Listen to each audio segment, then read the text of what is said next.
The story of the DH-98, or Mosquito, is one of brilliant success. The design, which wasn't started till after the war began, is in the tradition of the Albatross and the Comet, and its makers rightly take great pride in the fact that flight trials began only 11 months after the start of design work. Its construction of wood has three principal advantages: speed through design and prototype stages into production, the use of new material supplies, and the employment of a fresh labor group. Natural buoyancy is another point. Mosquitoes have floated in water for many hours.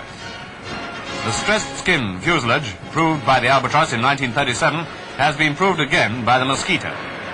While I wouldn't like to say that anybody could build a Mosquito, its construction is very widely dispersed. Many furniture and other woodworking factories, large and small, have been turned over to the job. If it's to be furniture or mosquitoes, Britain, for the time being, prefers mosquitoes. 22 months after the start of design, the Mosquito was in action against the enemy.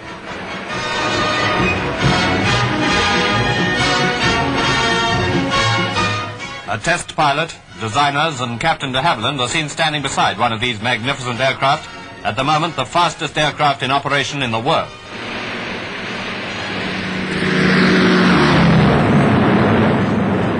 Everyone knows many of the feats already accomplished by those machines, over enemy-occupied territory, over Germany, over Berlin in daylight. In point of fact, the Mosquito was originally conceived as a bomber that would be faster than contemporary fighters. The fighter version was a development. Anyway, as a bomber, it carries 2,000 pounds of bombs with a range that takes in almost the whole of Germany.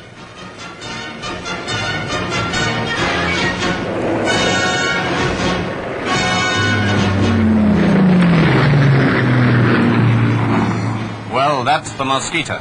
Intruder, long-range day fighter, day and night bomber, and how it flies, even with one of its Rolls-Royce Merlins out of action.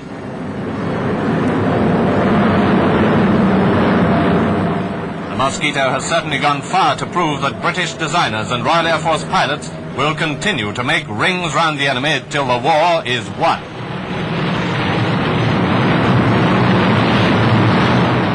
A Toronto factory adds to the Mosquito strength of the Royal Air Force.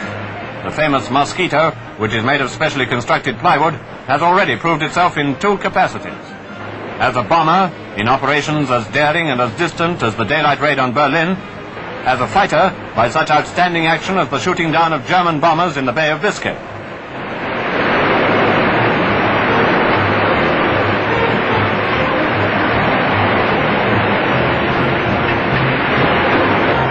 One of the most successful types of modern warplanes, these fighter bombers have a big role to play in operations yet to come. The Allies need plenty of them, and Canada's doing her bit to produce Mosquitoes in large numbers.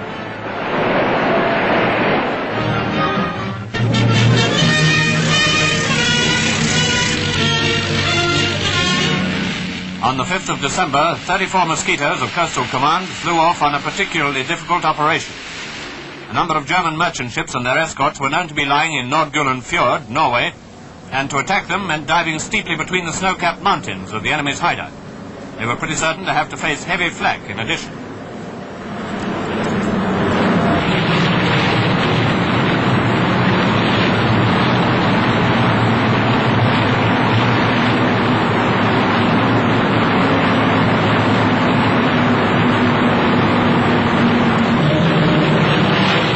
This RAF film shows how they did the job. Diving from 5,000 feet at over 300 miles an hour, they fairly let them have it with cannon shells and rockets.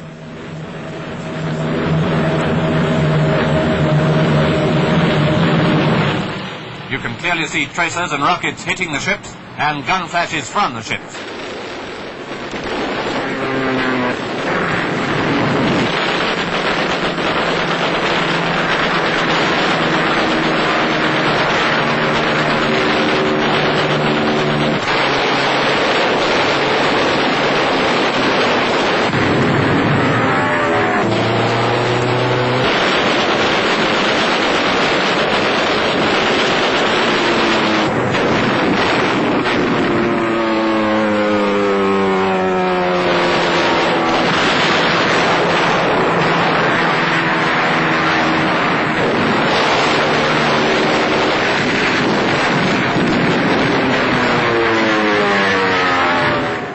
spite of the extraordinary difficulties of the position in which the ships were lying, in spite of everything they could put up in the way of flak, the Mosquitoes pressed home their attack with the utmost daring and success.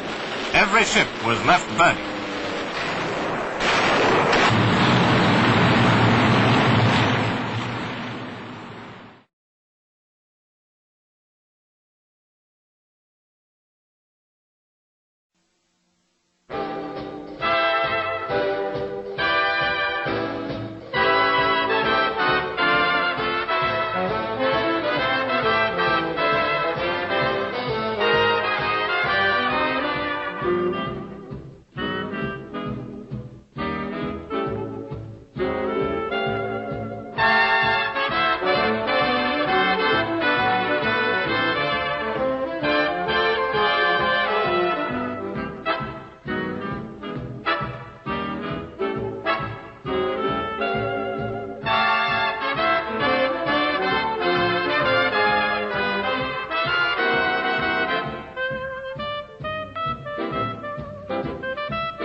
Smiling through, just like you always